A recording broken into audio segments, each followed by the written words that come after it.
ठीक है भाई, तो लास्ट अपन ने आर क्यू की वैल्यूज देखी थी। अब देखो दो तीन चीजें आपको क्या ध्यान में रखनी है।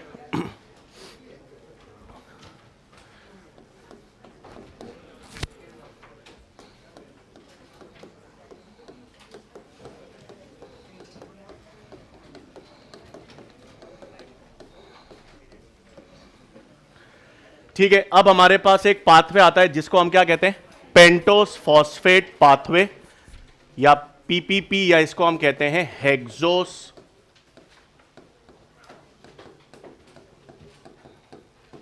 मोनोफॉस्फेट शंट, या इसको हम कहते हैं वॉरबर्ग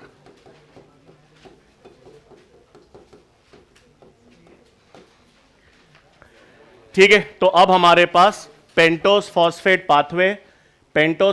पाथवे को हम कहते हैं हेक्सोस मोनोफॉस्फेट शंट या वॉरबर्ग डिकन्स पाथवे।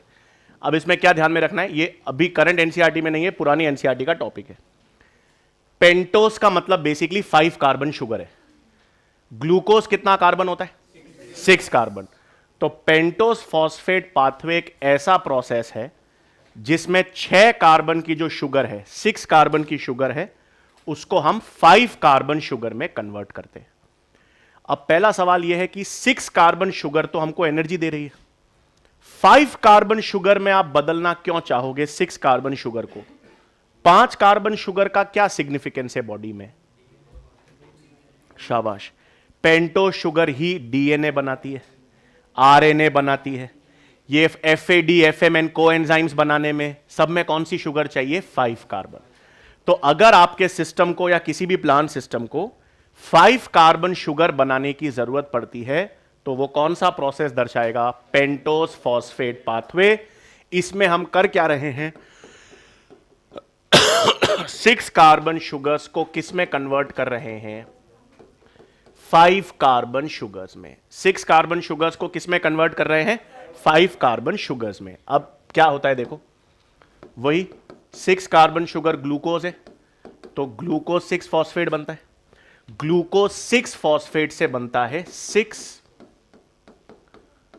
फॉस्फो ग्लूकोनोलैक्टोन,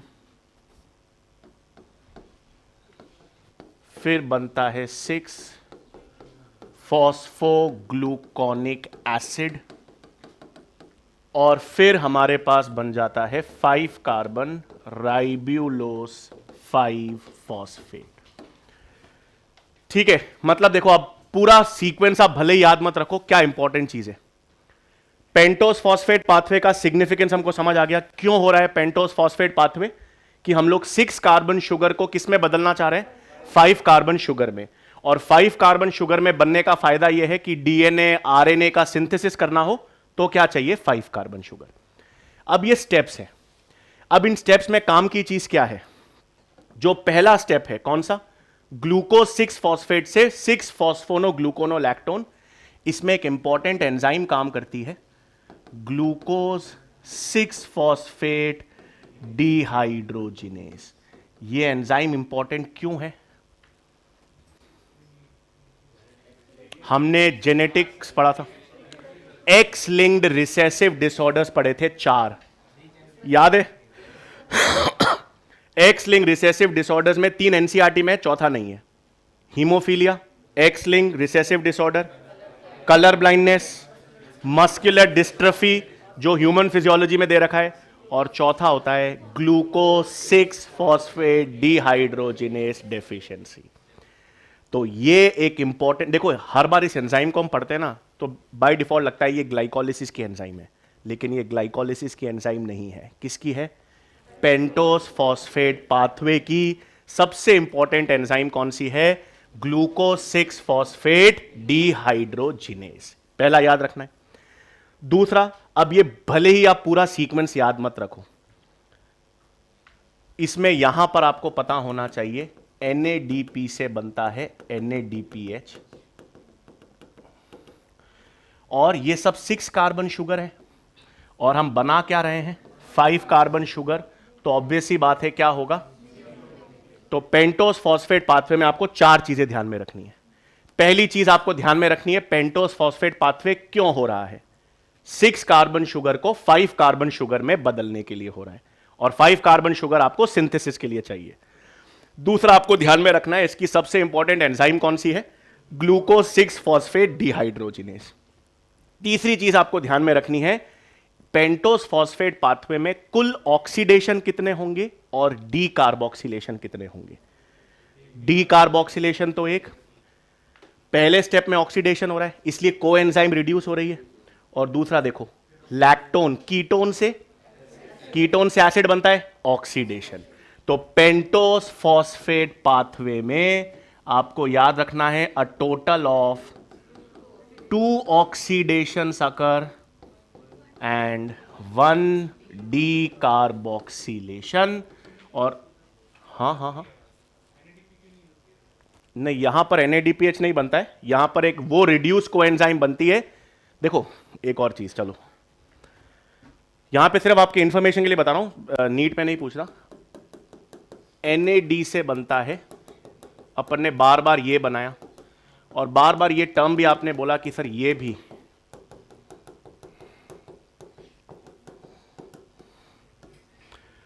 दोनों रिड्यूस्ड कोएंजाइम्स है, जिसके पास भी हाइड्रोजन है, दोनों किसके एग्जाम्पल्स हैं?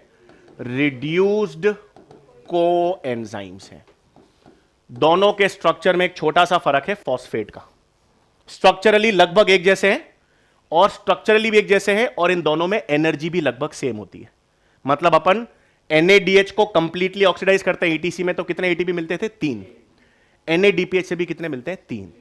और प्रॉब्लम क्या है कि जब आप मॉड्यूल पढ़ते हो एलन का, उसमें NADPH से 3 ATP निकालते हैं, बट एक्चुअल में NADH और NADPH में एक फंडामेंटल डिफरेंस है, और फंडामेंटल डिफरेंस ये है कि NADH के पास भी एनर्जी है, NADPH के पास भी एनर्जी है।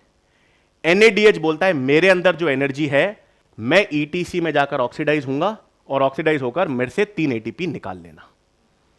NADPH बोलता है मेरे पास एनर्जी है लेकिन मैं ऑक्सीडाइज नहीं होऊंगा, मैं जहां पर डायरेक्ट कहीं पर एनर्जी की जरूरत होगी वहां पर मैं यूज होऊंगा।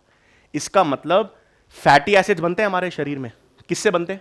चार्ट बनाया था अपन ने, एसिटाइल कोएंजाइम ए से।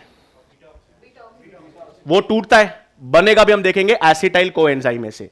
तो जब हमारे बॉडी में फैटी एसिड बनते हैं तो उसके लिए एनर्जी चाहिएगी, तो डायरेक्टली कौन यूज होता है? NADPH। NADPH ETC में जाकर कभी भी ऑक्सीडाइज नहीं होता, और वो इक्विवेलेंट टू 3 ATPs इसलिए नहीं होता, लेकिन वो समरी में कोई मॉड्यूल में इसको इंटू 3 ATP करके एनर्जी निकाल लेते हैं, बट फंडामेंटली ऐसा नहीं होता। दोनों सेम रिड्यूस कोएंजाइम्स हैं, दोनों में सेम एनर्जी है। मतलब अगर लेबोरेटरी में आप दोनों को ऑक्सीडाइज करोगे ना, तो आपको सेम किलो कैलोरीज एनर्जी मिलेगी, लेकिन इन वीवो बॉडी के अंदर ये ETC में जाकर ऑक्सीडाइज होता है, ये खुद ETC में ऑक्सीडाइज नहीं होता, जहां पर इसकी जरूरत होती है वहां पर ये डायरेक्टली यूज हो जाता है। तो यहां पर पेंटोस फॉस्फेट पाथवे में हम बना क्या रहे हैं? NADPH बना रहे हैं। हाँ, लैक्टोन से एसिड, इसमें भी को एंजाइम्स होती हैं, वो भी NADPH, लेकिन वो ATP नहीं बनाएंगी, दोनों जगह NADPH ही बनेगा। और ये NADPH कहां यूज होगा? फैटी एसिड बनाने में। तो आपको सिर्फ याद रखना है पेंटोस फॉस्फेट पाथवे में कितने ऑक्सीडेशन होंगे? 2, और कितना डी कार्बोक्सिलेशन होगा? 1। तो हेडिंग डाल दो, pentose phosphate pathway.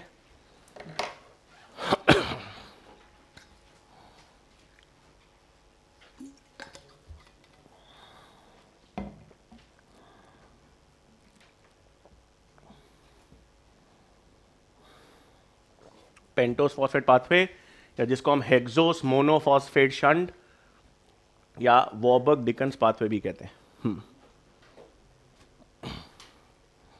In this pathway 6 carbon sugars,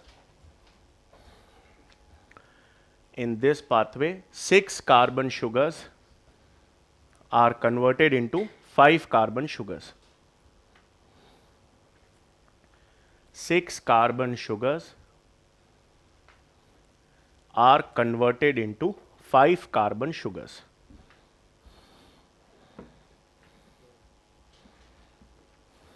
ठीक है, और ये आप बना लो।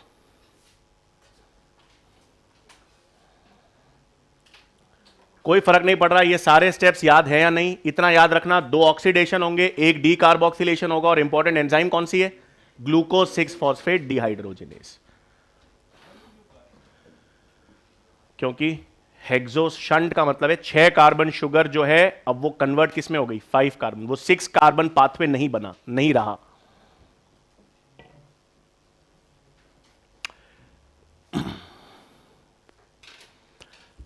कोई भी प्रोसेस, ग्लाइकोलिसिस है या कोई भी प्रोसेस, किस पे डिपेंडेंट कर रहा है?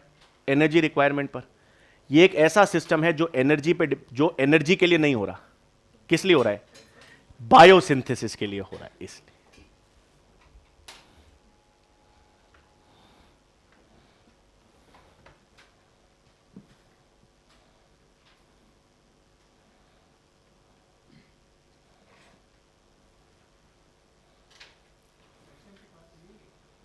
एचएमपी यही तो है। और ईएमपी ग्लाइकोलिसिस।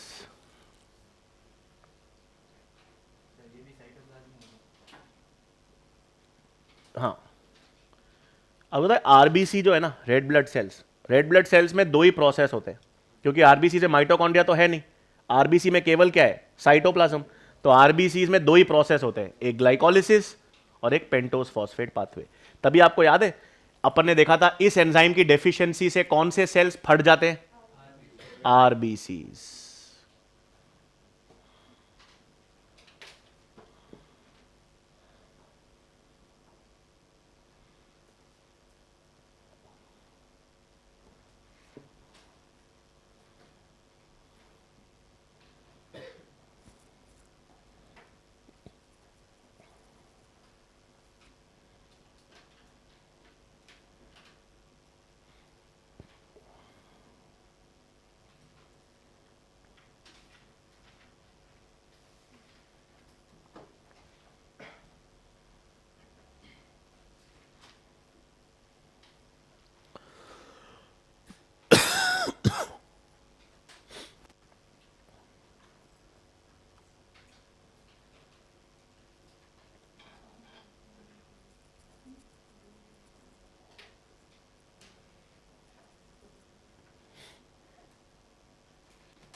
ठीक है, तो वहां पे लिखा हुआ है पेंटोस फॉस्फेट पाथवे में 2 ऑक्सीडेशंस और एक डी कार्बोक्सिलेशन। अब देखो समरी याद रखना, जैसे ग्लाइकोलिसिस है, ग्लाइकोलिसिस में total number of oxidations 1। Glycolysis में 10 स्टेप थे, अपन ने कहा था ग्लाइकोलिसिस, मैंने कहा था सारे प्रोसेस रट्टे नहीं मारने, काम के कितने? 5। 2 जगह जहां पर एनर्जी यूज हो रही है, 2 जगह जहां पर एनर्जी बन रही है, 1 जगह जहां ऑक्सीडेशन हो रहा है। तो अब देखो समरी, एक ग्लाइकोलिसिस में कुल कितने ऑक्सीडेशंस? 1। एक ग्लाइकोलिसिस में कितने एनर्जी प्राइमिंग रिएक्शंस? 2, जहां पर एनर्जी यूज हो रही है। और एक ग्लाइकोलिसिस में कितने सबस्ट्रेट लेवल फॉस्फोराइलेशन? 2। ठीक। एक क्रेब साइकिल में टोटल कितने ऑक्सीडेशंस? 4। शाबाश। एक क्रेब साइकिल में टोटल कितने डी कार्बोक्सिलेशंस? 2। एक क्रेब साइकिल में टोटल कितने ऑक्सीडेटिव डी कार्बोक्सिलेशंस? 2। एक क्रेब साइकिल में कितने सबस्ट्रेट लेवल फॉस्फोराइलेशन? 1। अब एक ग्लूकोज के कंप्लीट ऑक्सीडेशन के लिए, एक ग्लूकोज के कंप्लीट ऑक्सीडेशन के लिए क्रेब साइकिल के माध्यम से कितने सबस्ट्रेट लेवल फॉस्फोराइलेशन होंगे? एक ग्लूकोज से 2 पाइरुवेट, 2 पाइरुवेट से 2 एसिटाइल कोएंजाइम है, 2 बार Krebs cycle, 2 substrate level phosphorylation. ये बना लिया, ये लिख लिया। पेंटोस फॉस्फेट पाथवे में हमारे पास 2 ऑक्सीडेशन है, एक डी कार्बोक्सिलेशन है, और सबसे important enzyme glucose 6 phosphate dehydrogenase. बस नहीं, अभी अब एक चीज और, ये तो अपना पास हो गया लिखना। आज आप लोगों ने लिख लिया पहले ही। Oh my God.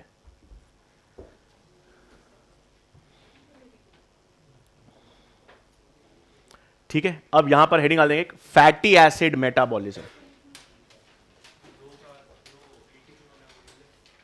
अच्छा, हाँ, वो भी एक पहले फैटी एसिड पढ़ लें फिर वो वाला पढ़ लेते, या आप पहले शटल पढ़ लेते। ओके, क्या डाल दिया, हेडिंग डाल दी? हाँ तो ठीक है, पहले फैटी एसिड फिर वो। आज आराम से टाइम है अपने पास, चैप्टर खत्म करना है आज। हाँ, fatty acid metabolism.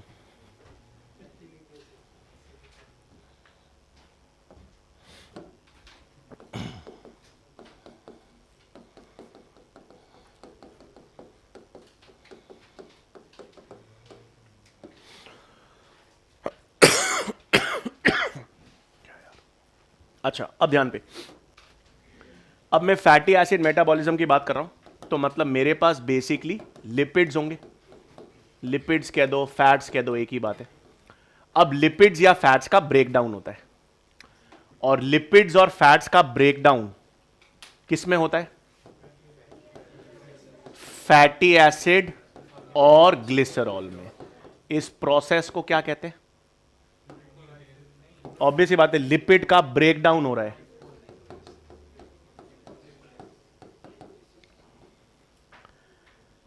Chemical control and coordination वाला चैप्टर याद है? इतना कॉन्फिडेंस से यस बोला है, तो फिर सवाल यह है कि इतने कौन कौन से हार्मोन्स हैं हमारे बॉडी में जो लिपोलाइसिस को प्रमोट करते हैं? एनसीईआरटी में लाइनें दे रखी है।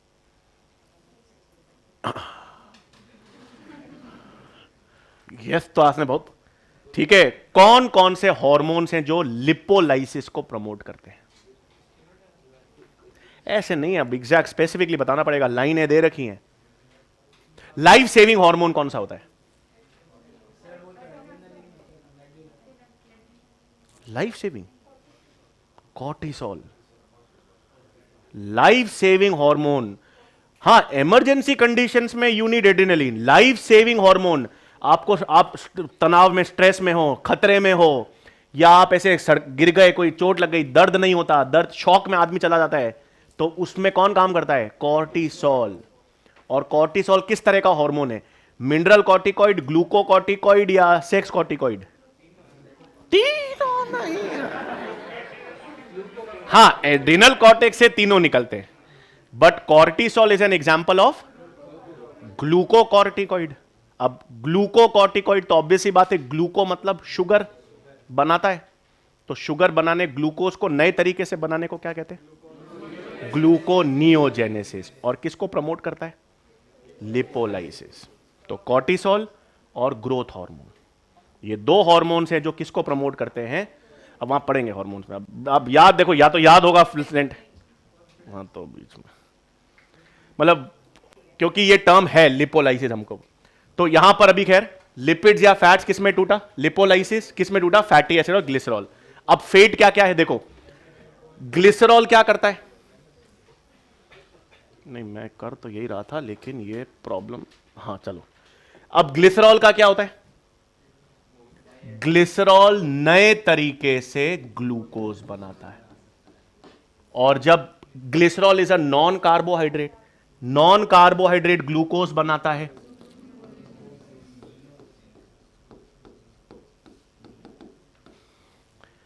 ये दो हार्मोन्स होते हैं। कॉर्टिसोल तो हो गया, ग्लूकागॉन, ग्लूकागॉन ब्लड में ग्लूकोज बढ़ाता है, किस प्रोसेस को प्रमोट करता है? ग्लूकोनियोजेनेसिस। तो ग्लिसरॉल तो ग्लूकोनियोजेनेसिस के द्वारा क्या करेगा? ग्लूकोज बनाएगा। एनर्जी कौन देगा? Fatty acid. तो फैटी एसिड्स का क्या होगा? इधर देखो, फैटी एसिड टूटते हैं एसिटाइल कोएंजाइम में, और एसिटाइल कोएंजाइम में वही एनर्जी। अब फैटी एसिड का ब्रेकडाउन किस में होगा? एसिटाइल कोएंजाइम में, जिसे क्या कहते हैं? और अगर आपके बॉडी में फैटी एसिड बनाने हो तो वो भी किससे बनता है? मतलब फैटी एसिड टूटते भी किस में है? एसिटाइल कोएंजाइम में, और फैटी एसिड बनते भी किससे हैं? एसिटाइल कोएंजाइम ए में। तो ये एक बेसिक सिस्टम, लिपिड्स और फैट्स है, टूटे, ग्लिसरॉल है, ग्लिसरॉल ग्लूकोनियोजेनेसिस से ग्लूकोज बनाता है, फैटी एसिड एनर्जी देंगे कैसे? बीटा ऑक्सीडेशन से एसिटाइल कोएंजाइम में, जो क्रेब्स साइकिल ईटीसी दर्शाएगा। और अगर फैटी एसिड बनाने हैं बॉडी में तो भी वो कहां से बनेंगे? एसिटाइल कोएंजाइम ए से।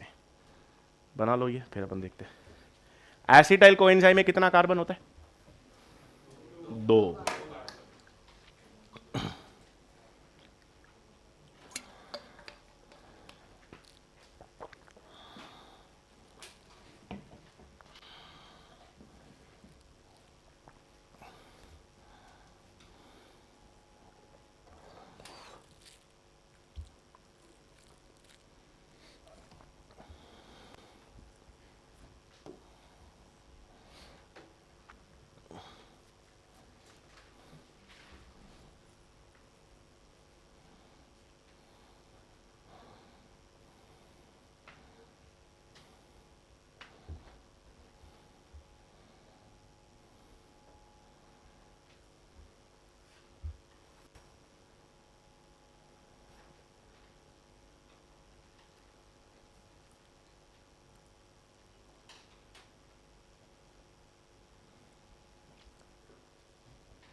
लिख लिया? तो अब यहां पर हेडिंग डाल देंगे अपन, beta oxidation of fatty acids.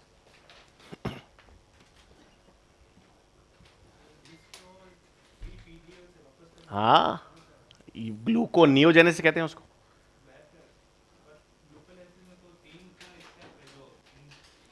सही बात है, ग्लाइकोलिसिस में जहां जहां पर काइनेसेस यूज होती हैं वो इरिवर्सिबल हैं। तो काइनेसेस वाले इरिवर्सिबल स्टेप्स को उल्टा करने के लिए उसकी ऑपोजिट एंजाइम्स फॉस्फेटेसेस यूज होती है। तो ग्लूकोनियोजेनेसिस में ग्लाइकोलिसिस के जितने रिवर्सल स्टेप्स हैं काइनेसेस वाले, उनको उल्टा करने के लिए फॉस्फेटेसेस हम यूज करते हैं। बट इस तरह पे अपना जरूरत है नहीं। हाँ, ग्रोथ हार्मोन कौन सा होता है? सोमैटोट्रोपिक हार्मोन, जो एंटीरियर पिट्यूटरी से निकलता है। थाइमस से कौन सा ग्रोथ हार्मोन निकलता है यार? थाइमस से कौन सा हार्मोन निकलता है? थाइमस से, थायराइड नहीं। हाँ हाँ, थाइमस से कौन सा? नाम में उसका हार्मोन का थाइमोसिन। एक मिनट, अच्छा मेरे को आप खोचे करते रहा करो।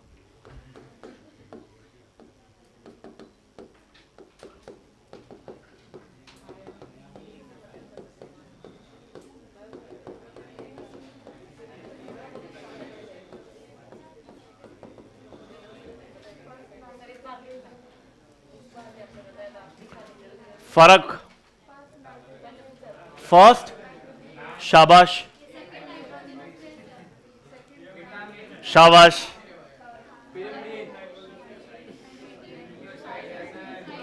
सही। टाइड कहां है? थाइमिड डाइलिक एसिड होता है, न्यूक्लियोटाइड। ये नाइट्रोजन बेस, ये विटामिन B1, ये न्यूक्लियोसाइड जब शुगर जुड़ जाती है उसमें, और ये पेप्टाइड हार्मोन। पेप्टाइड हार्मोन जो थाइमस ग्लैंड से निकलता है। तो थाइमस ग्लैंड से पेप्टाइड हार्मोन निकलता है, थाइमोसिन। ठीक है, तो वो कहां ग्रोथ?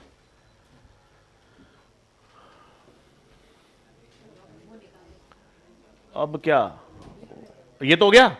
हाँ, तो फिर बढ़िया। फिर रेटिंग डाल देंगे beta oxidation of fatty acids.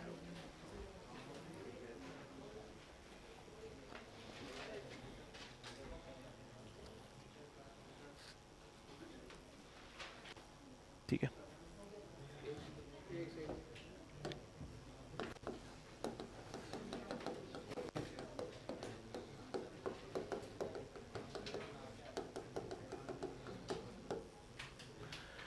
अब देखो इंपॉर्टेंट चीज, beta oxidation of fatty acid सबसे पहले आपको ध्यान में रखना है। एनिमल्स जो है, मतलब ह्यूमंस या एनिमल्स हैं, एनिमल्स में beta oxidation of fatty acid कहां पर होता है? माइटोकॉन्ड्रिया की मैट्रिक्स में होता है।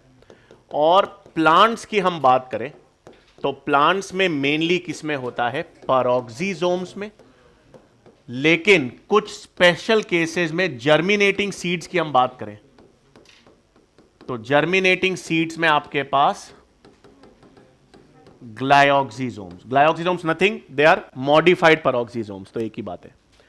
तो यहां पर होगा। अब देखो आपको ध्यान क्या रखना है।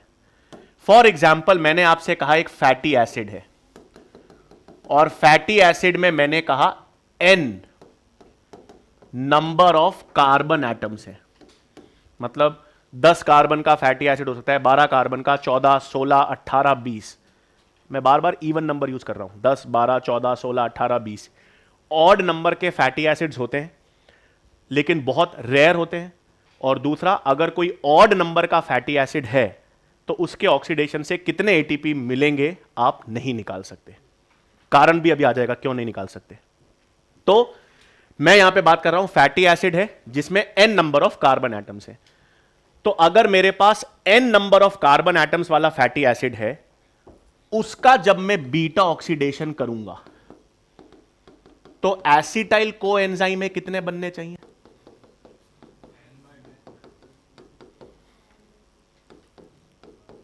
n/2। 10 कार्बन का फैटी एसिड है तो 5 एसिटाइल कोएंजाइम है। 12 कार्बन का फैटी एसिड है, 6 एसिटाइल कोएंजाइम है, क्योंकि एसिटाइल कोएंजाइम में 2 कार्बन है। सही है। तो जब मेरे पास एक फैटी एसिड का बीटा ऑक्सीडेशन होगा, उसमें अगर n number of carbon atoms है तो एसिटाइल कोएंजाइम में n/2 बनेंगे। साइकिल चलेगी beta oxidation cycle -1। Beta oxidation cycle जो है वो चलेगी n/2 -1, और जितनी बार साइकिल चलेगी उतने ही NADH और उतने ही FADH बनेंगे। n/2 -1, n/2 -1। अब ये क्यों n/2 -1 क्यों कर रहे हैं? सिंपल एग्जांपल, मैंने कहा 10 कार्बन का फैटी एसिड है, पहली साइकिल चली, एक एसिटाइल कोएंजाइम में 8 कार्बन बच गए। अगली बार साइकिल चली, दूसरा एसिटाइल कोएंजाइम में 6 कार्बन का फैटी एसिड। अगली साइकिल चली, 3 एसिटाइल कोएंजाइम में 4 कार्बन। अब लास्ट साइकिल में 2 एसिटाइल कोएंजाइम में एक साथ निकल जाएंगे। तो n क्या था आपके पास? 10। एसिटाइल कोएंजाइम में कितने निकले? 1, 2, 3, 4, 5, n/2। साइकिल कितनी बार चली? 1, 2, 3, 4, मतलब n/2 -1, क्योंकि आखिरी साइकिल में 2 एसिटाइल कोएंजाइम में साथ निकल जाएंगे। तो जितनी आपके पास साइकिल चली उतने NADH बनेंगे, उतने FADH बनेंगे।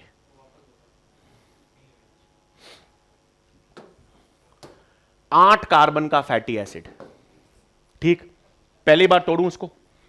पहली साइकिल, एक एसिटाइल कोएंजाइम में 6 कार्बन बच गए, 2 निकल गए। दूसरी साइकिल, दूसरा एसिटाइल कोएंजाइम में निकला, 4 कार्बन बच गए। इधर ले लो, 8 कार्बन था, 8 कार्बन में पहली साइकिल हुई, एसिटाइल कोएंजाइम में निकल गया, 6 कार्बन बचा। दूसरी साइकिल में दूसरा एसिटाइल कोएंजाइम में निकला, कितने कार्बन बचे? 4। अब क्या करूं? तीसरी साइकिल से 2 निकाल दूं। 4 कार्बन से क्या करूंगा? एक एसिटाइल कोएंजाइम में निकलेगा तो क्या बचेगा? दूसरा एसिटाइल कोएंजाइम में 2 कार्बन ही तो है।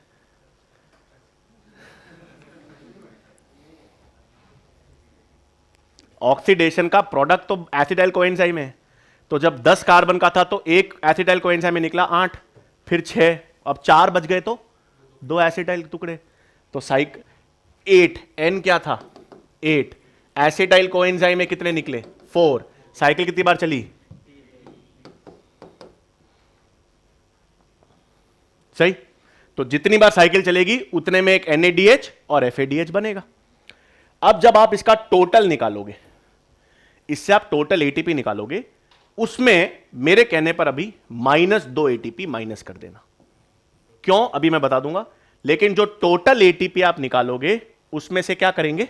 -2 ATP, कारण है उसका।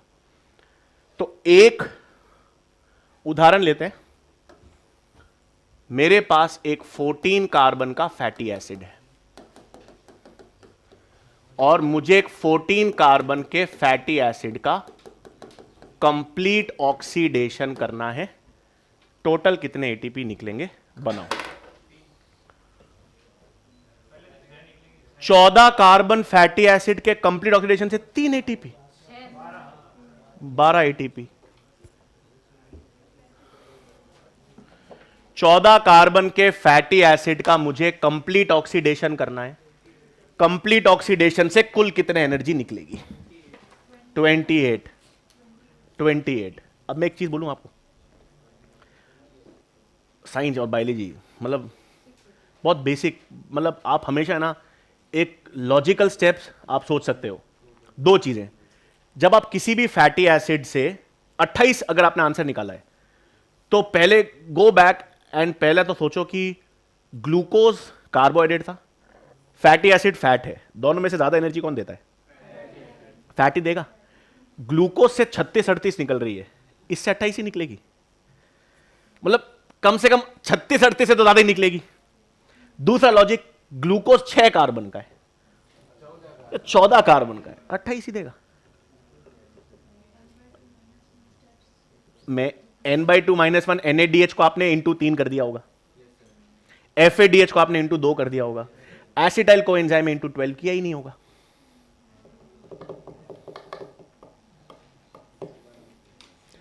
एसिटाइल कोएंजाइम, मैं बैठ नहीं रहा हूं।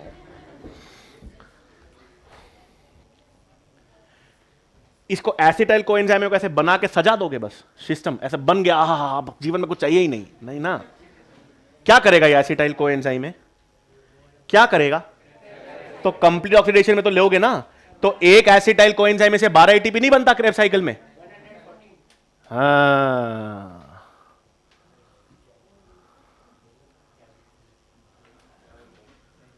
इधर एक मैं बता रहा हूं, अगला 14 कार्बन का फैटी एसिड है, N14 एसिटाइल कोएंजाइम में कितने बनेंगे? n/2 यानी 7। NaDH कितने बनेंगे? n/2 - 1 6। FADH कितने बनेंगे? 6। 6 × 2 12, 18, 100, 108, 114 -2।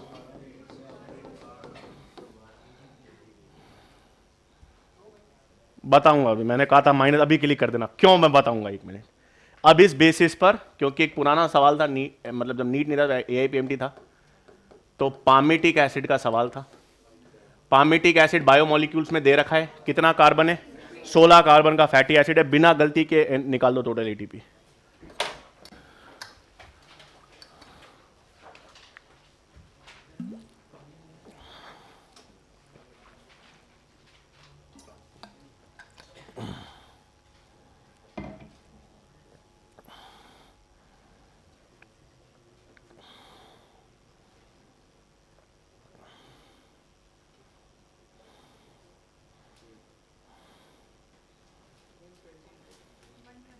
शाबाश। 129 आंसर आना चाहिए।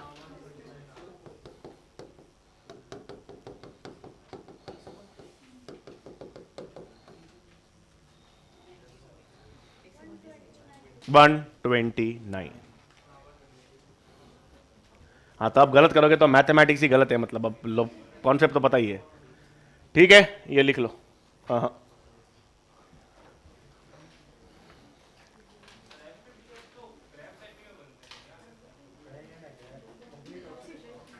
कंप्लीट ऑक्सीडेशन में हर बार वो समरी, पहले दिन अपन ने क्या बनाया था समरी, एसिटाइल कोएंजाइम में प्रोटीन से बने, कार्बोहाइड्रेट से बने या फैट से बने, उसका है क्या जाना, तो उसको क्रेब्स साइकिल ETC में ही है। कंप्लीट ऑक्सीडेशन का मतलब ये जाएगा तो आगे ही ना बेटा। हाँ, 129 सही।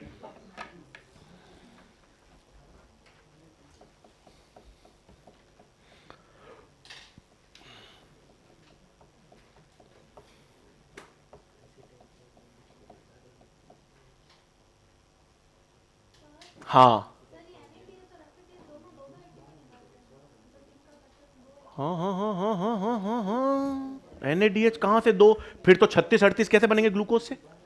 NADH को दो लोगे तो? मैंने कहा बताया कि NADH और FADH दोनों दो दो निकलेंगे?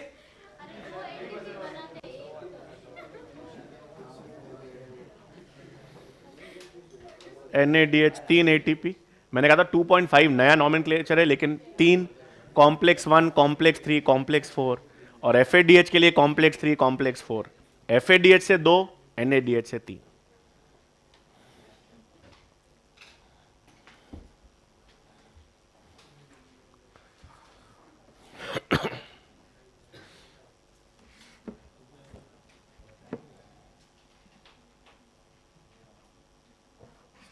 ऑक्सीजोन क्या होता है? F0 F1 कोई ऑक्सीजोन्स के।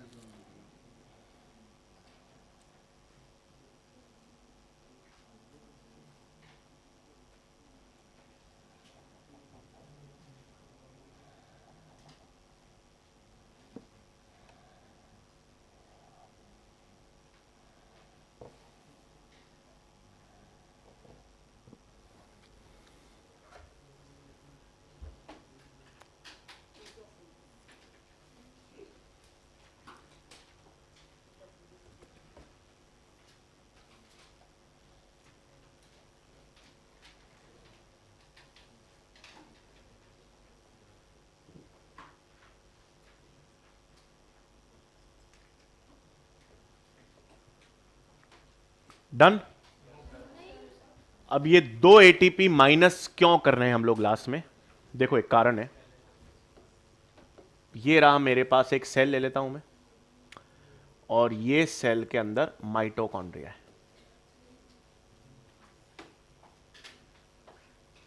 ठीक है, अब हमें पता है कि फैटी एसिड का ऑक्सीडेशन कहां हो रहा है? माइटोकॉन्ड्रिया की मैट्रिक्स में। लेकिन फैटी एसिड बनते कहां हैं? साइटोप्लाज्म में।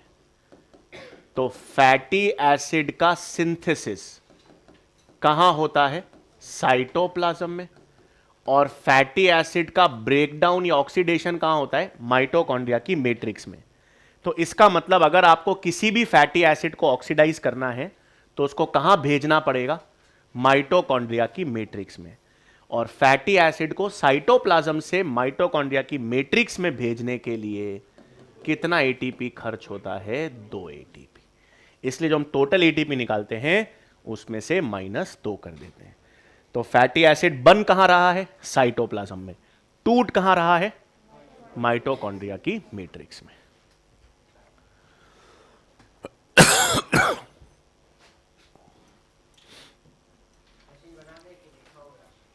लिख लो, मतलब ऐसे ही बना लो ना यार, ध्यान रहेगा। -2 एटीपी करने, सिंथेसिस साइटोप्लाज्म में, ऑक्सीडेशन मैट्रिक्स में, तो 2 एटीपी ट्रांसफर के लिए।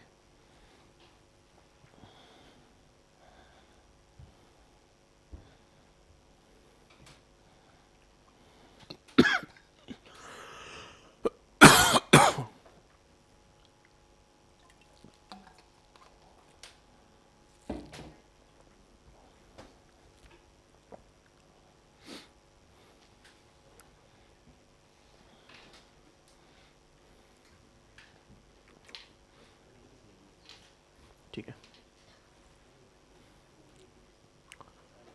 ठीक है, ये आपने बना ही लिया। 14 कार्बन 16 कार्बन निकाल लोगे टोटल एटीपी।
डन, लिख लिया अब तो।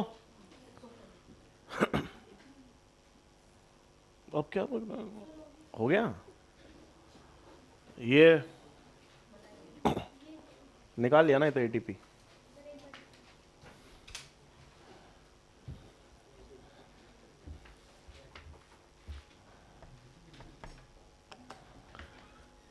ना मैं टाइम पास कर रहा।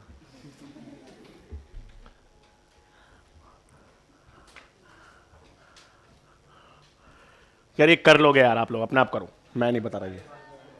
यार ऐसे क्या कर रहे हो यार, यार 16 कार्बन ऐसे मान रहे हो।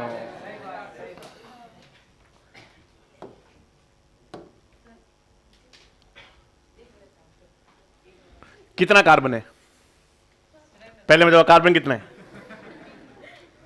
14। तो एन कितना हुआ? 14। तो एसिडाइल को एंजाइम में कितना हुआ? एन, हाँ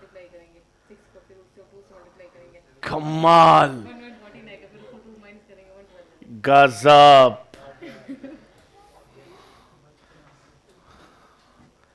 ठीक है, अब यहां पर हेडिंग डालेंगे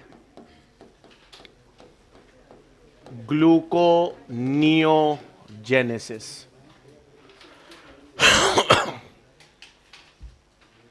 ठीक है, ये भी टर्म आपके एनसीईआरटी में ह्यूमन फिजियोलॉजी में दे रखा है पूरे हार्मोन्स में, तो आपको पता होना चाहिए।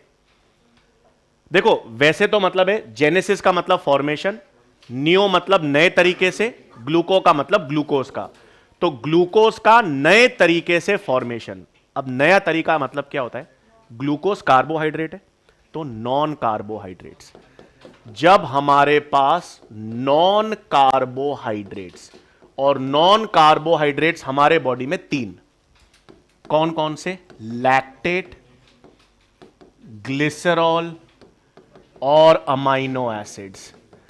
तो लैक्टेट, ग्लिसरॉल और amino acids, in non carbohydrate से जब किसका सिंथेसिस होता है? ग्लूकोज का। तो इस प्रोसेस को क्या कहते हैं? ग्लूकोनियोजेनेसिस। और ये कहां कहां पर होगा? मेनली तो लिवर में होता है। मतलब gluconeogenesis mainly occurs in liver, थोड़ा बहुत किडनीज में।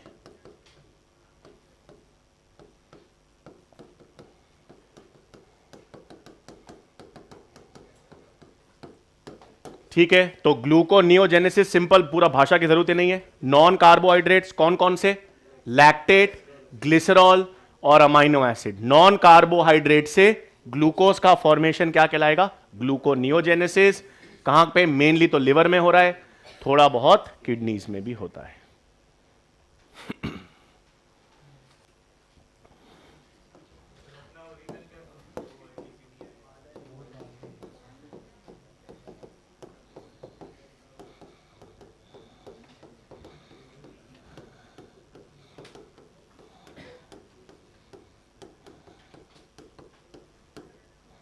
अब वही नेक्स्ट,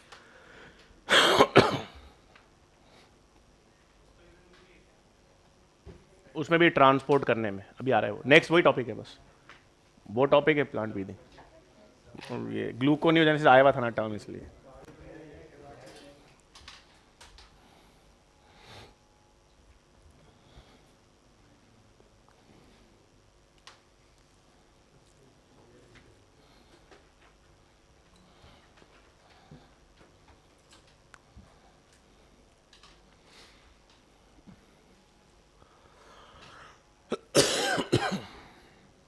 ये सबसे इंपॉर्टेंट हार्मोन ग्लूकागॉन यही तो करता है, ब्लड में ग्लूकोज कैसे बढ़ाता है? ग्लूकोनियोजेनेसिस के द्वारा। ग्लूकागॉन के टारगेट ऑर्गन्स कौन से होते हैं? लिवर और एडिपोज टिश्यूज। और इंसुलिन के एक एक्स्ट्रा होता है, लिवर है, एडिपोज टिश्यूज है, स्केलेटल मसल्स। कौन? हाँ लिवर तो हो गया ना, बिल्कुल, हेपाटोसाइमस लिवर। ठीक है, तो ग्लूकोज जब हम नॉन कार्बोहाइड्रेट से बनाएंगे तो उसे क्या कहेंगे? ग्लूकोनियोजेनेसिस। लिख लिया?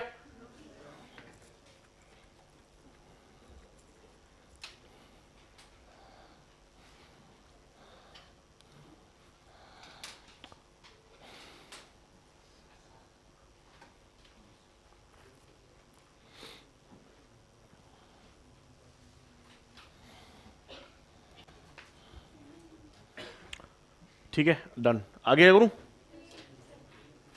सेकंड तो आप बोला ही मत करो।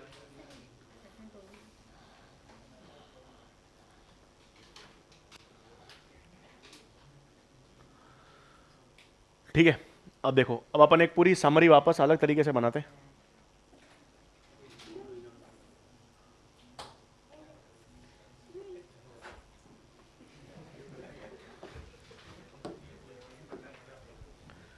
ठीक है, ये मेरे पास एक सेल और यहां पर मैंने बना दिया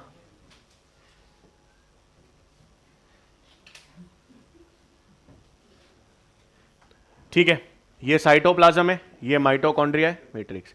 अब कहां पे कौन सा प्रोसेस हो रहा है? ग्लाइकोलिसिस कहां हो रही है? साइटोप्लाज्म में हो रही है। फर्मेंटेशन कहां हो रहा है?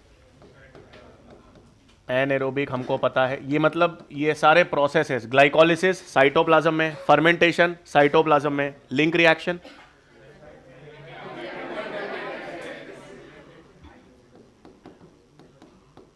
माइटोकॉन्ड्रिया की मैट्रिक्स में। क्रेब्स साइकिल, मैं जूता उतार के मारूं अगली बार में। कहां होगी क्रेब्स साइकिल? मैंने बोला जूता उतार के। माइटोकॉन्ड्रिया की मैट्रिक्स, इनर मैट्रिक इनर ही होती है। यहां का आउटर मैट्रिक किधर है?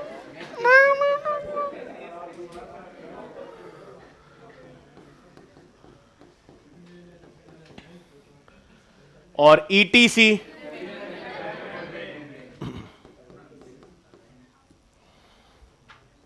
ठीक है ना, ग्लाइकोलिसिस, फर्मेंटेशन, लिंक, ये। अब इसमें आप और भी जा सकते हो, जैसे आप फैटी एसिड सिंथेसिस तो आपको पता है यहां पर है, बीटा ऑक्सीडेशन यहां पर है। बट अब ग्लाइकोलिसिस का नेट रिजल्ट क्या था? 2 एटीपी और 2 एनएडीएच।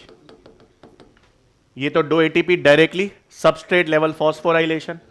फर्मेंटेशन में तो उल्टा ही था, ये जो एनएडीएच जो बेचारे ग्लाइकोलिसिस ने बनाए वो ऑक्सीडाइज वापस हो गए, एनएडी में कोई एनर्जी नहीं मिला। लिंक रिएक्शन में भी बनेंगे एनएडीएच और क्रेब्स साइकिल में भी बनेंगे एनएडीएच और एफएडीएच। अब ये सारे रिड्यूस्ड कोएंजाइम्स एनएडीएच और एफएडीएच, इन सारे रिड्यूस्ड कोएंजाइम को ऑक्सीडाइज कहां पर जाकर होना है? ईटीसी। अब लिंक रिएक्शन और क्रेब्स साइकिल तो आसान है, क्योंकि ये माइटोकॉन्ड्रिया की मैट्रिक्स में ही है, तो ये आसानी से इनर मेम्ब्रेन पे जुड़कर ऑक्सीडाइज हो सकते हैं। प्रॉब्लम किसकी है? ग्लाइकोलिसिस के एनएडीएच। मतलब ग्लाइकोलिसिस के एनएडीएच को हमें कहां पर भेजना पड़ेगा? माइटोकॉन्ड्रिया की इनर मेम्ब्रेन पर फॉर ऑक्सीडेशन। तो ऐसा सिस्टम जो ग्लाइकोलिसिस या साइटोप्लाज्म के एनएडीएच को माइटोकॉन्ड्रिया की इनर मेम्ब्रेन पर ऑक्सीडेशन के लिए भेजता है, उसे हम क्या कहते हैं? आपने देखा होगा एयरपोर्ट पे या बड़े बड़े जगह शटल सर्विसेज होती हैं। शटल कॉक में भी शटल नाम क्यों आया? Shuttle which can move to and fro, जो एक जगह से दूसरी जगह पे जा सकता है। तो ऐसा सिस्टम जो साइटोप्लाज्म के एनएडीएच को माइटोकॉन्ड्रिया की इनर मेम्ब्रेन पर भेजता है, उसे कहते हैं शटल सिस्टम। अब यह शटल सिस्टम 2 तरह का होता है, एक ग्लिसरॉल 3 फॉस्फेट शटल सिस्टम, एक मेलेट एस्पार्टेट शटल सिस्टम। भाई glycerol 3 phosphate shuttle system auto वाला है, कैब वाला है। तो कैब वाला अगर आपको आपके होटल से एयरपोर्ट पे पहुंचाएगा हो जाएगा तो खर्चा लेगा, और अगर आप जिस राज्य में है, जिस देश में, वहां पे आपका मित्र है तो आपसे पैसा नहीं लेगा और छोड़ के आएगा। हाँ दोस्त, ऐसे अच्छा वाला, सतही नहीं, भीतरी इनर मैट्रिक्स। तो ग्लिसरॉल 3 फॉस्फेट शटल सिस्टम हर एक एनएडीएच ट्रांसफर करने का 1 एटीपी खर्च लेगा। तो ग्लाइकोलिसिस से कितने एनएडीएच भेजने हैं? 2। तो 38 - 2 36 एटीपी। एक ग्लूकोज के कंप्लीट ऑक्सीडेशन से 36 एटीपी तब बनते हैं जब शटल सिस्टम ग्लिसरॉल 3 फॉस्फेट हो और अगर मेलेट एस्पार्टेट आपका मित्र है, मतलब वो NADH ट्रांसफर करने के कोई खर्चा नहीं लेता, तो एक ग्लूकोज के कंप्लीट ऑक्सीडेशन से 38 ATP। तो वो जो डिफरेंस आता है 2 ATP का, वो किस शटल सिस्टम के कारण आता है? Glycerol 3 phosphate. अब मेरा सवाल है, बैक्टीरिया में कौन सा सिस्टम काम करेगा, ग्लिसरॉल 3 फॉस्फेट या मेलेट एस्पार्टेट? Malate aspartate. शाबाश, ये सिर्फ यूकैरियोट्स का फीचर। माइटोकॉन्ड्रिया है क्या बैक्टीरिया में?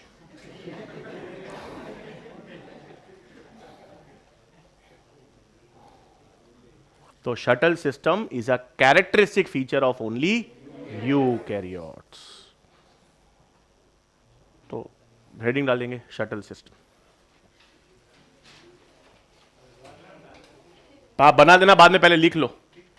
Shuttle system, it is use to transfer, हाँ लिखा ही तो रहा हूं मैं भी। It is use to transfer, it is used to transfer glycolytic or cytoplasmic NADH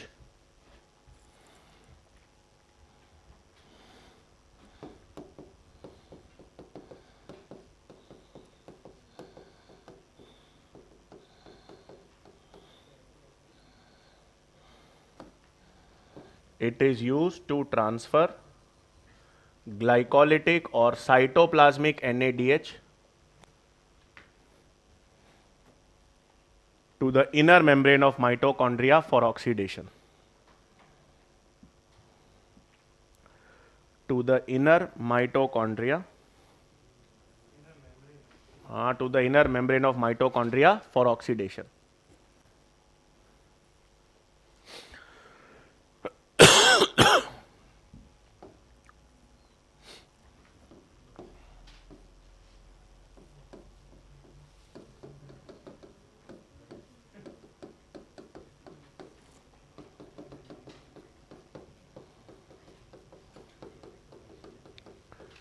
ठीक है, फिर it is of two types, it is of two types.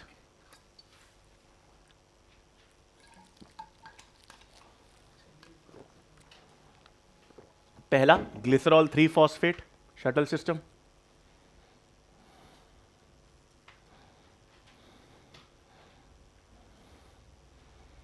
Glycerol 3 phosphate shuttle system. ये कहां पर देखा जाता है अपने अंदर? ब्रेन और स्केलेटल मसल्स में।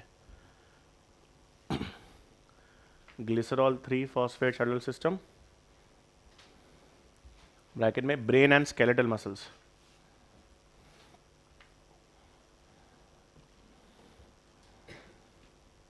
It uses 1 ATP per NADH transfer.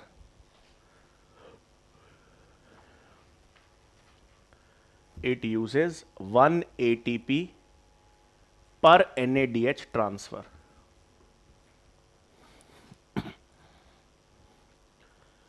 One ATP per NADH transfer. और दूसरा malate aspartate shuttle system,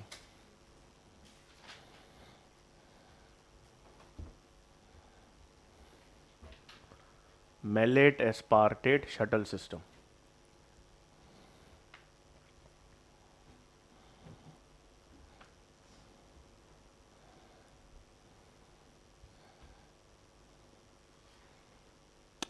it uses no ATP for NADH transfer.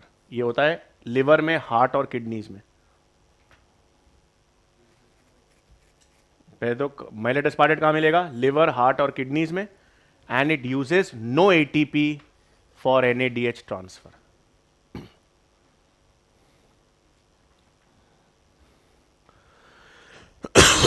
No ATP for NADH transfer.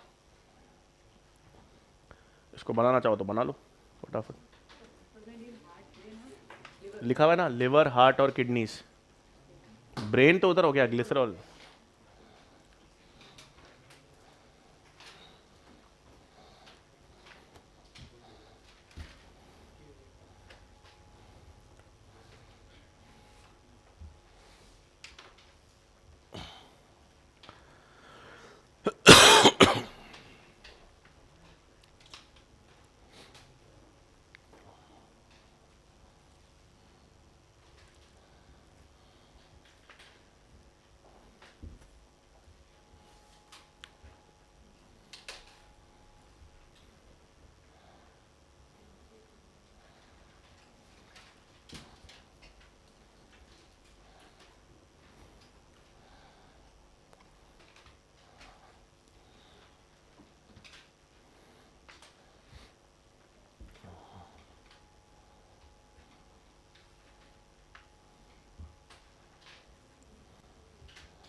Done, आगे ले लूं?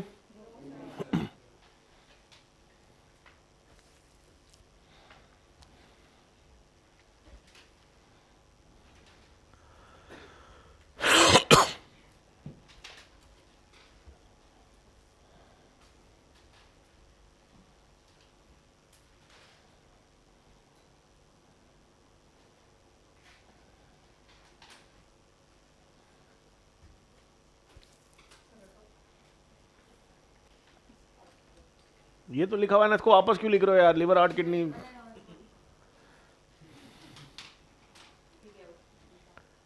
ठीक है, फिर next topic, breathing in plants. वो जो टॉपिक है, डू प्लांट्स ब्रीथ वाला।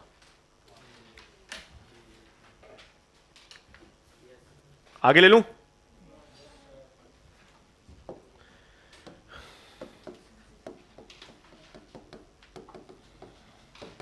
ठीक है, अब वो जो पूरा पैराग्राफ है आपके पास, या जो पूरा टॉपिक एनसीईआरटी में है ब्रीदिंग इन प्लांट्स, वो क्या कह रहा है? सबसे पहले तो वो बात करता है कि प्लांट्स में रेस्पिरेटरी स्ट्रक्चर्स या एक्सचेंज ऑफ गैसेस के लिए दो स्ट्रक्चर्स है। कौन से? स्टोमेटा और लेंटिसेल्स। तो इसको आप देखो फ्लो चार्ट, मतलब मैं ब्रीदिंग इन प्लांट्स की बात करूं तो आपके पास सबसे पहले प्लांट्स के अंदर जो स्ट्रक्चर्स होंगे वो हमारे पास कौन से होते हैं? स्टोमेटा और लेंटिसेल्स। अब पहली चीज ये, एक्चुअली ये स्ट्रक्चर्स नहीं होते, ये ओपनिंग्स होती हैं। और ओपनिंग्स होती है, स्टोमेटा तो आपको हर एरियल पार्ट में मिलेगा, लीव्स में ज्यादा मिलेगा, कुछ कुछ स्टेम्स में। लेंटिसेल्स आपको केवल वुडी स्टेम में मिलेंगे, ये सेकेंडरी ग्रोथ का प्रोडक्ट है। तो पहला चीज तो आपको एनसीईआरटी में दे रखा है कि स्ट्रक्चर्स कौन से हैं? स्टोमेटा और लेंटिसेल्स। और फिर आपको यह बता रखा है कि स्पेशलाइज्ड स्ट्रक्चर्स नहीं है। फिर एनसीईआरटी कहती है प्लांट्स के अंदर नो स्पेशलाइज्ड रेस्पिरेटरी ऑर्गन्स। वो प्लांट्स के अंदर जैसे एनिमल्स में होते हैं, लंग्स हो गए, गिल्स हो गए, ऐसे स्पेशलाइज्ड ऑर्गन्स प्लांट्स में नहीं है। और फिर इसके कारण बता रखे हैं क्यों नहीं है। क्या क्या कारण है? नो स्पेशलाइज्ड रेस्पिरेटरी ऑर्गन्स नहीं है, क्यों? सबसे पहले तो एनर्जी रिक्वायरमेंट। एनिमल्स के कंपैरिजन में प्लांट्स की एनर्जी रिक्वायरमेंट्स बेहद कम है, तो उनको बेहद कम ऑक्सीजन चाहिए रिक्वायरमेंट। तो पहला तो आपको ध्यान में रखना है, लेस एनर्जी रिक्वायरमेंट। तो एनिमल्स के कंपैरिजन में उनकी एनर्जी रिक्वायरमेंट्स बहुत कम है। दूसरा पॉइंट ये दे रखा है कि जैसे एनिमल्स की हम बात करें तो हमारे अंदर रेस्पिरेटरी ऑर्गन लंग्स हैं, और लंग्स सर्कुलेटरी सिस्टम से जुड़ा रहता है और फिर आपके सारे टिश्यूज और ऑर्गन्स को ऑक्सीजन सप्लाई करता है। प्लांट का लगभग हर एक ऑर्गन अपना एनर्जी रिक्वायरमेंट खुद फुलफिल कर सकता है। मतलब रूट जो है वो स्टेम पे निर्भर नहीं है, स्टेम जो है वो पत्तियों पे निर्भर नहीं है, पत्तियां जड़ों पे निर्भर नहीं है। तो दूसरा पॉइंट देखा है एनसीईआरटी में कि एवरी ऑर्गन या एवरी प्लांट पार्ट आत्मनिर्भर, बिल्कुल सही, can meet its own energy requirement. दूसरा पॉइंट ये है।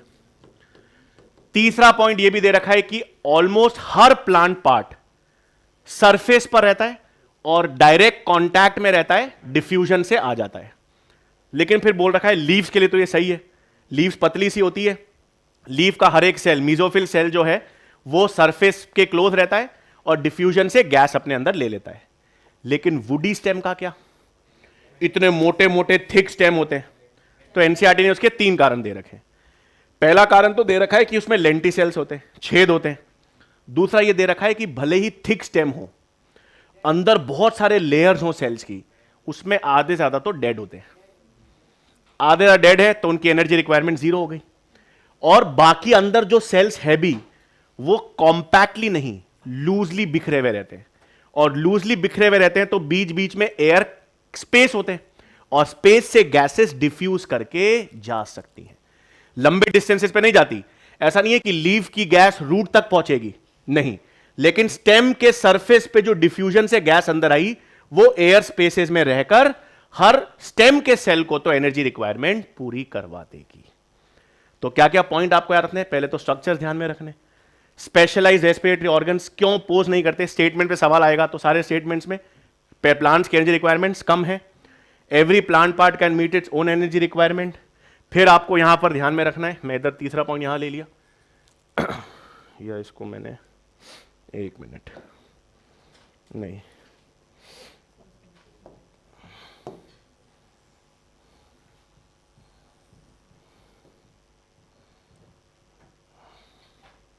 ओके, यहां पर मैंने ले लिया तीसरा।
ठीक है, तो ये सारे पॉइंट्स आप ऐड कर दो।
लिख लिया?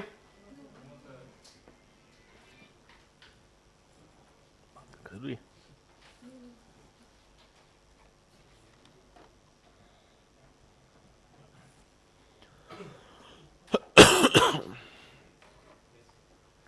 डन। फिर फाइनल एक देखो, फिर एक पॉइंट और है जो अपन ने शुरुआत में डिस्कस किया था। अपन ने कहा था कि ये पूरा रेस्पिरेशन स्टेप वाइज हो रहा है। मतलब आप सोचो, एक 6 कार्बन के ग्लूकोज को सिंगल स्टेप में हम ऑक्सीडाइज ना करके मल्टीपल स्टेप में ऑक्सीडाइज कर रहे हैं। 10 स्टेप ग्लाइकोलिसिस के, फिर लिंक रिएक्शन, फिर क्रेब साइकिल, फिर ईटीसी। तो इसका मतलब अगर प्लांट या एनिमल्स ग्लूकोज को या रेस्पिरेशन को स्टेप वाइज ऑक्सीडाइज करते हैं तो इसका एडवांटेजेस क्या क्या है? 3। हीट लॉस कम होगा। सिंगल स्टेप में आप ऑक्सीडाइज करोगे तो हीट लॉस ज्यादा होगा, इसमें एफिशिएंसी बढ़ जाएगी। दूसरा इंटरमीडिएट्स बनेंगे, और इंटरमीडिएट्स बायोसिंथेसिस में काम करते हैं, तभी एम्फीबोलिक साइकिल बन पाती है, और एंजाइम्स के द्वारा कैटलाइज हो रहा है, इसलिए रेगुलेशन पॉसिबल रहता है। तो अब नेक्स्ट लिख लेंगे advantages of stepwise oxidation in respiration. लिखवा दिया क्या मैंने? नहीं, हाँ ऐसे डिस्कस किया हुआ पर लिखा है नहीं मैंने, लिख लो।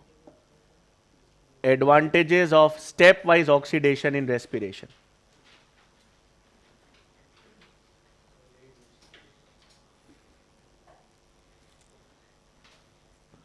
Step wise oxidation in respiration, पहला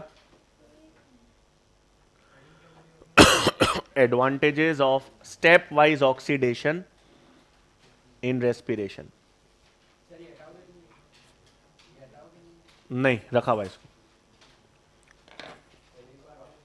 advantages of stepwise oxidation in respiration,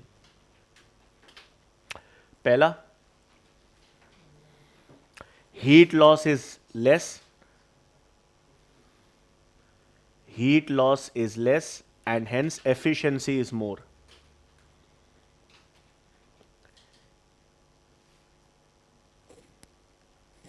Heat loss is less and efficiency is more. Second, various intermediates are generated. Various intermediates are generated which are used in different biosynthetic pathways. Which are used in different biosynthetic pathways.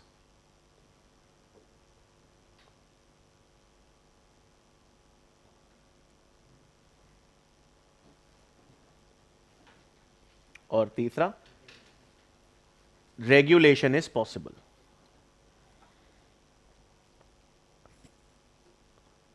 Regulation is possible. तो ये तीन advantages हैं जो आपको ध्यान में रखने हैं। आज अपन ने पढ़ा था ग्लाइकोलिसिस की रेट रेगुलेटिंग एंजाइम कौन सी थी? फॉस्फोफ्रक्टोकाइनेज। तो रेगुलेशन है, ग्लाइकोलिसिस को आप कम ज्यादा कर सकते हो। सिंगल स्टेप में तो आपके पास होगा या नहीं होगा, यहां पर आप कम और ज्यादा उसको कर सकते हो। अच्छा, एक पॉइंट एनसीईआरटी में और मेंशन है कि जब आप ग्लूकोज को कंप्लीटली ऑक्सीडाइज करते हो ताकि 36 या 38 एटीपीज निकाल सको, तो उस दौरान एम्फीबोलिक साइकिल या बायोसिंथेसिस होगा, हां या ना? नहीं। जब आप ग्लूकोज का कंप्लीट ऑक्सीडेशन देख रहे हो तो उसमें हम यह मान के चल रहे हैं कि कोई भी इंटरमीडिएट कहीं और यूज नहीं हो रहा है, क्योंकि हम जब मेटाबॉलिज्म पढ़ते हैं तो मेटाबॉलिज्म आपके बॉडी में इक्विलिब्रियम में होता है या नॉन इक्विलिब्रियम में? नॉन इक्विलिब्रियम में। इक्विलिब्रियम में नहीं, क्योंकि इक्विलिब्रियम में वर्क डन जीरो होता ही नहीं है। आप सोचो, एक ही समय पर आप ग्लूकोज को तोड़ रहे हो और सेम समय पर ग्लूकोज को बना रहे हो, तो सिस्टम को नेट फायदा क्या हुआ? कुछ नहीं। तो जब आप ग्लूकोज को ऑक्सीडाइज कर रहे हो तो हम चाहेंगे कि ग्लूकोज का सिंथेसिस ना हो। तो आपके पास मेटाबॉलिज्म हमेशा नॉन रिवर्सिबल या जिसको हम कहते हैं नॉन इक्विलिब्रियम स्टेट में काम करता है।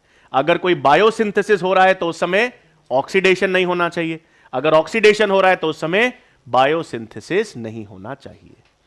ठीक है, फिर final factors affecting respiration.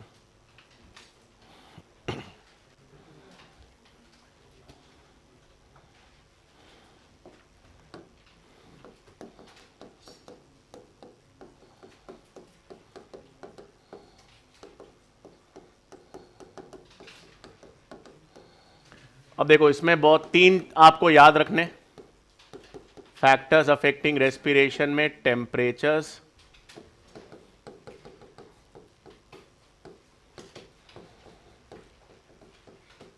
Energy requirements और ऑक्सीजन। अब देखो, फैक्टर्स अफेक्टिंग रेस्पिरेशन में पहली बात तो है जो ऑप्टिमम टेम्परेचर होता है रेस्पिरेशन के लिए, जो ऑप्टिमम टेम्परेचर रेंज होती है वो होती है 20 से 35 डिग्री सेंटीग्रेड। ये ऑप्टिमम टेम्परेचर है क्योंकि इस टेम्परेचर के बीच में हर एंजाइम एक्टिविटी सबसे बेस्ट होगी। बहुत कम टेम्परेचर हो जाता है जैसे रेफ्रिजरेटर्स में, तो मेटाबॉलिक एक्टिविटी एंजाइम कम हो जाती है, और 40 डिग्री सेंटीग्रेड से ज्यादा डीनेचर हो जाती है। तो ऑप्टिमम टेम्परेचर रेंज 20 से 35 डिग्री सेंटीग्रेड होती है। At lower temperatures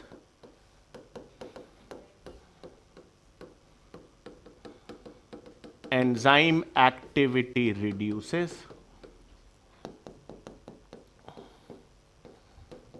or at high temperatures enzymes undergo denaturation या enzymes denature। तो ऑप्टिमम टेम्परेचर रेंज क्या होती है? 20 से 35 डिग्री सेंटीग्रेड। एनर्जी रिक्वायरमेंट में क्या याद रखना है? कोई भी ऐसा प्रोसेस जिसके लिए एनर्जी लगती है, जैसे प्लांट्स है, तो प्लांट्स को सॉइल से मिनरल एब्जॉर्ब करना होता है, उसके लिए एनर्जी लगती है। प्लांट्स में चोट लग जाए तो वूंड हीलिंग होती है, उसके लिए एनर्जी लगती है। तो कोई भी ऐसा प्रोसेस जिसके लिए एनर्जी लगती है, वो रेस्पिरेशन की रेट को बढ़ाएगा या घटाएगा? बढ़ाएगा ना। रेस्पिरेशन का ऑब्जेक्टिव ही एनर्जी बनाना है। तो अगर कोई भी ऐसा प्रोसेस जिसको एनर्जी की जरूरत है, वो रेस्पिरेशन की रेट को बढ़ाएगा। तो प्लांट में वूंड हीलिंग हो रही है तो रेस्पिरेशन की रेट बढ़ जाएगी। प्लांट सॉइल से मिनरल्स एब्जॉर्ब कर रहा है तो रेस्पिरेशन की रेट बढ़ जाएगी। तो एनर्जी रिक्वायरमेंट का मतलब है प्रोसेसेस रिक्वायरिंग एनर्जी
और आखिरी में ऑक्सीजन है। ऑक्सीजन में एक इफेक्ट आपको पता होना चाहिए, पास्चर इफेक्ट। मान लो एनाएरोबिक रेस्पिरेशन चल रहा है, एनाएरोबिक रेस्पिरेशन में आपने ऑक्सीजन का इनपुट डाला, तो ऑक्सीजन एनाएरोबिक रेस्पिरेशन को इनहिबिट कर देगा, तो उस प्रोसेस को क्या कहते हैं? Pasture effect.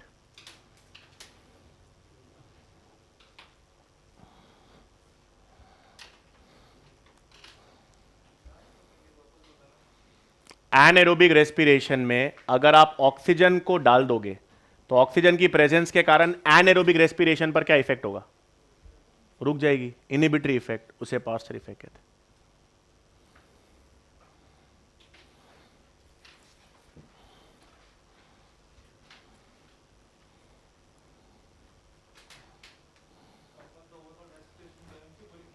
हाँ, हम एम्फिबोलिक मानते हैं बिल्कुल।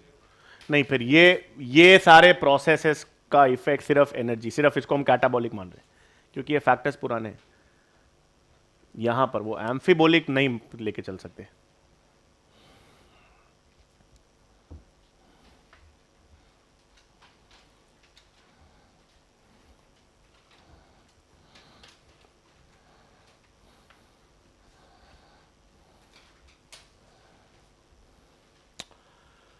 ठीक है, चैप्टर अपना कंप्लीट हो गया। कल से अपन फोटोसिंथेसिस चालू करेंगे, लेकिन मैं एक क्वेश्चन दे रहा हूं आपसे, वो आप आज सोच के आना, कल हम उसको आगे डिस्कस करेंगे। ठीक है?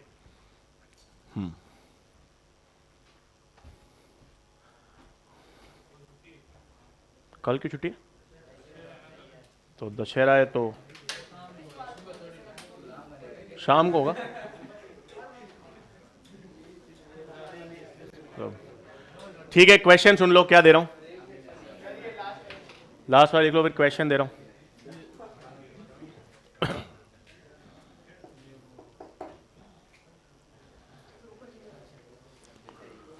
नहीं, ऊपर जगह नहीं है मेरे पास।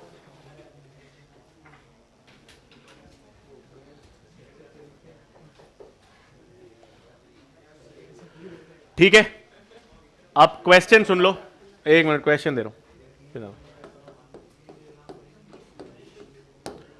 ठीक है, यीस्ट है, मैंने आपको दो केसेस दिए। केस 1 मतलब यीस्ट है, मैंने आपसे कहा यीस्ट में क्या हो रहा है, एनएरोबिक रेस्पिरेशन हो रहा है, या यीस्ट क्या दर्शा रही है, फर्मेंटेशन। और यीस्ट जब फर्मेंटेशन या एनएरोबिक रेस्पिरेशन दर्शा रही है, ठीक है, अब मैंने क्या किया, मैंने इस यीस्ट को ऑक्सीजन सप्लाई दे दी। तो सवाल यह है कि जब मैंने यीस्ट को ऑक्सीजन सप्लाई दे दी तो आपको बताना है रेट ऑफ ग्लूकोज कंजम्पशन या रेट ऑफ ग्लाइकोलिसिस। ठीक है, कुछ भी आप कर सकते हो। यीस्ट क्या कर रही थी, फर्मेंटेशन कर रही थी। यीस्ट में एनारोबिक रेस्पिरेशन या फर्मेंटेशन हो रहा है, उस यीस्ट को मैंने ऑक्सीजन सप्लाई दिया।